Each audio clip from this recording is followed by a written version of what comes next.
Hello everyone, welcome once again in my YouTube channel in AK career academy. तो देखिए, अभी हम लोग क्लास 10 के फिजिक्स को पढ़ रहे हैं, जिसमें आपको दूसरा चैप्टर पढ़ाया जा रहा है प्रकाश का अपवर्तन यानी रिफ्रैक्शन ऑफ लाइट। और इसमें पिछले वीडियो में हम आवर्धन का जो फॉर्मूला होता है उसको प्रूफ करके दिखाए थे, और आज के वीडियो में हम साबित करेंगे लेंस सूत्र को प्रूफ करके दिखाएंगे। और ये काफी इंपॉर्टेंट फॉर्मूला है। इस फॉर्मूला की सहायता से इस चैप्टर के मैक्सिमम न्यूमेरिकल क्वेश्चंस को बनाया जा सकता है। तो इसको समझिए कि ये फॉर्मूला क्रिएट कैसे हुआ, कहां से डिराइव हुआ है। तो देखिए, इसके लिए, इसके सत्यापन के लिए सबसे पहले हम करते क्या है कि एक उत्तल लेंस का यहाँ पे फिगर ड्रॉ करते हैं। एक उत्तल लेंस में कोई स्थिति, किसी भी स्थिति में एक प्रतिबिंब बनाने की कोशिश करते हैं। तो ये मान लीजिए उत्तल लेंस हुआ, बीच से द्वारक खींच दिए और ये इसका मुख्य अक्ष हो गया। यहाँ पे लिख देते हैं प्रकाशीय केंद्र के लिए O, ये हो गया F1, और यहाँ पे लिख देते हैं 2F1 बराबर डिस्टेंस पर। इधर लिख दिए F2 और यहाँ पे हम लिख देते हैं बराबर डिस्टेंस पर 2F2। अब देखिए, वस्तु को आप जहां चाहे वहां पे रख सकते हैं। वस्तु को मान लीजिए कि हम यहां रख दिए और वस्तु को मान लेते हैं A, B। और सबसे पहले हम क्या करेंगे कि मुख्य अक्ष के समांतर प्रकाश की किरण को आपतित करेंगे। तो लेंस से जब इसका अपवर्तन होगा ना, तो चूंकि मुख्य अक्ष के समांतर आपतित किए हैं, इसलिए यह बिना मुड़े इसलिए F2 से होकर निकल जाएगा, यानी अपवर्तन के बाद F2 से होकर निकलेगा। फिर इसके बाद हम प्रकाशीय केंद्र के दिशा में प्रकाश की किरण को आपतित जब करेंगे, तो प्रकाशीय केंद्र के दिशा में आपतित प्रकाश की किरण बिना मुड़े हुए सीधी निकल जाती है। तो यह जो है बिना मुड़े हुए सीधा निकल जाएगा। तो ये फिर यहाँ पे आके कट किया ये दोनों प्रकाश का किरण, तो यहीं पे लिख देंगे A' और इसको ऊपर बढ़ा के लिख देंगे B'। यही हो गया किसी वस्तु का प्रतिबिंब। तो देखिए, यहाँ पे ये किसी वस्तु का प्रतिबिंब हुआ और हमें प्रूफ करना है। इसी कंडीशन को लेकर हम लेंस सूत्र को सत्यापित करेंगे। तो सबसे पहले यहाँ लिख देते हैं दिया गया है। क्या दिया गया है? किरण आरेख के अनुसार समझिए। किरण आरेख के अनुसार देखिएगा, किरण आरेख के अनुसार इसमें कौन कौन सी चीजें शामिल है। तो सबसे पहले हम लिखेंगे कि O से लेकर आप चले जाइए F2 तक।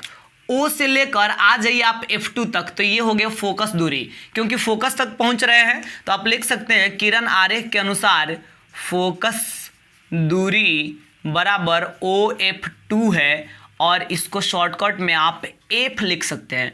ठीक है, फिर वस्तु दूरी की भी हम बात करेंगे यहाँ पे कि वस्तु दूरी कहाँ से लेकर कहाँ तक होगा। तो देखिए, वस्तु दूरी प्रकाशीय केंद्र से लेकर ये O से लेकर, और वस्तु यहाँ पे रखा गया तो O से लेकर B तक आइए, ये होगा वस्तु दूरी बराबर OB, और इसको आप शॉर्टकट में U लिखेंगे। फिर इसके बाद हम बात करते हैं प्रतिबिंब दूरी की। तो यहाँ लिख देते हैं प्रतिबिंब दूरी इज इक्वल टू, तो देखिए प्रतिबिंब बना है इसका यहाँ पर, यानी O से लेकर आप आ जाइए B' तक, ये हो गया प्रतिबिंब दूरी OB', और प्रतिबिंब दूरी को आप लिख सकते हैं V शॉर्टकट में। ठीक है, तो सिद्ध करना है, क्या सिद्ध करना है यहाँ पे? सिद्ध करना है कि, क्या सिद्ध करना है कि 1/F is equal to 1/V minus 1/U होता है। यही लेंस सूत्र है और इसी को आपको सत्यापित करना है। तो देखिए, अभी हम कुछ नहीं किए, बस एक किरण आरेख खींच दिए जहां पे वस्तु को रखा गया 2F1 और अनंत के बीच में, और उसका इमेज बनाए। तो उसका प्रतिबिंब बन रहा है F2 और 2F2 के बीच में, और इसी के अकॉर्डिंग, इस किरण आरेख के अकॉर्डिंग फोकस दूरी क्या है, वस्तु दूरी क्या है और प्रतिबिंब दूरी क्या है उसको इंडिकेट कर दिए, और उसके बाद जो सिद्ध करना है उसको लिख दिए। अब आइए आगे बढ़ते हैं और इसको सत्यापित करने की तरफ हम आते हैं। तो देखिएगा, यहाँ पे लिखते हैं हम प्रमाण में लिखते हैं, यहाँ पे दो ट्रायंगल को लेकर चलना है। तो सबसे पहले एक ट्रायंगल यहाँ पे बना है जिसका नाम है ABO। चलिए जी, यहाँ पे लिख देते हैं ट्रायंगल ABO, और एक और ट्रायंगल इसी के बगल में यहाँ पे बन रहा है, इसका नाम क्या है? A', B', O। देखिए, इसका नाम क्या है? A', B', ये वाला ट्रायंगल की हम बात कर रहे हैं। ठीक है, तो यहाँ पे एक और जो ट्रायंगल बना है उसको भी हम लिख देते हैं A', B', O। Triangle A', B', O, इस दोनों ट्रायंगल में देखिए कम से कम दो कोण बराबर करना होगा समरूप करने के लिए। तो देखिए, इस ट्रायंगल में का ये वाला एंगल और इस ट्रायंगल में का ये वाला एंगल, ये दोनों इक्वल होगा। इस एंगल का क्या नाम है? AOB। Angle AOB is equal to, इस एंगल का क्या नाम है, A-OB dash, angle A-OB dash. अच्छा, ये दोनों इक्वल क्यों हुआ, क्योंकि ये दोनों जो है शीर्षाभिमुख कोण है, यानी वर्टिकली अपोजिट एंगल जिसको कहा जाता है। और ये होता क्या है, जब दो लाइन एक दूसरे को इंटरसेक्ट करता है तो इसके मतलब आमने सामने वाला जो एंगल्स होता है इक्वल होता है, उसी को शीर्षाभिमुख कोण हम कहते हैं। अब देखिएगा इसके बाद यहाँ पे इस ट्रायंगल में 90 डिग्री का एंगल बना है, यानी एंगल B, और इसमें भी यहाँ 90 डिग्री का एंगल बना है, यानी एंगल B डैश। ये भी दोनों इक्वल होगा क्योंकि दोनों एंगल कितना का है, 90 डिग्री का है। इसलिए लिख सकते हैं ट्रायंगल ABO सिमिलर, यानी समरूप हो गया ट्रायंगल A-B O। ये दोनों ट्रायंगल समरूप हो गया, और चूंकि दो कोण बराबर करके समरूप किए हैं तो हम लिख सकते हैं AA समरूपता से, यानी AA सिमिलरिटी से, क्योंकि इसमें एंगल मतलब दो एंगल इक्वल करके तब इसको हम समरूप किए हैं। अब इसके बाद तो हम लिख सकते हैं अतः संगत भुजाएं समानुपाती होंगे। जब ये दोनों ट्रायंगल सिमिलर हो गया तो इसका संगत भुजा समानुपाती होगा। तो देखिए इसका फर्स्ट दुगो क्या है, AB है, अब बट्टा इसका फर्स्ट दुगो क्या है, A-B डैश, बराबर इसका लास्ट दुगो क्या है, OB, ठीक है, और इसका लास्ट दुगो क्या है, OB डैश। तो यहाँ बट्टा में क्या लिख दिए, OB डैश, और इसको हम मान लेते हैं इक्वेशन फर्स्ट, इसको मान लें समीकरण फर्स्ट। पुनः आगे चलिए दुगो और ट्रायंगल में हम लोग देखेंगे, और देखिए दो यहाँ पे और ट्रायंगल कौन कौन सा बन रहा है। तो यहाँ पे आप समझे, एक ट्रायंगल यहाँ पे बना है, ये वाला ट्रायंगल, और एक ट्रायंगल ये छोटा वाला, जो काफी छोटा वाला ट्रायंगल है यहाँ पे, ये वाला ट्रायंगल, इसमें देखेंगे। तो ये दोनों ट्रायंगल का नाम लिखे पहले। अच्छा, यहाँ तो कुछ है ही नहीं, इस पॉइंट का नाम तो कुछ सोचना पड़ेगा आपको। तो चलिए यहाँ पे हम अपने से लिख देते हैं C, यहाँ पे C लिख दिए। अब बताइए इस वाले ट्रायंगल का क्या नाम है, COF2। तो लिख देते हैं ट्रायंगल COF2, और इधर जो छोटा वाला ट्रायंगल है इसके बगल में यहाँ पे A-B-F2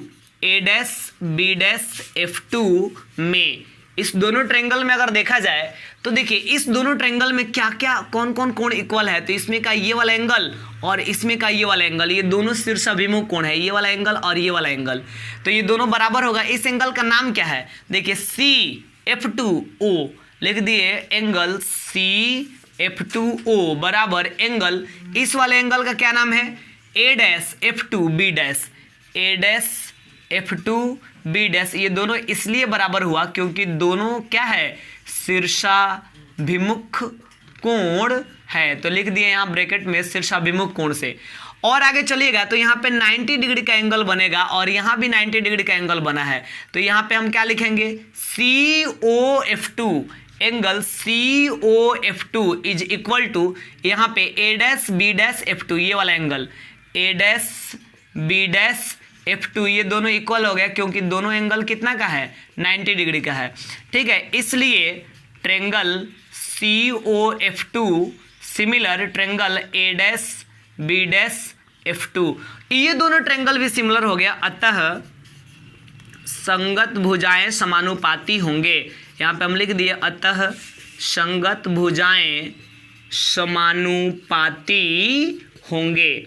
अब देखिए इसके संगत भुजा को हम समानुपाती करते हैं तो क्या होगा, संगत भुजा समानुपाती अगर किया जाए तो देखिएगा यहाँ से क्या रिजल्ट निकलेगा।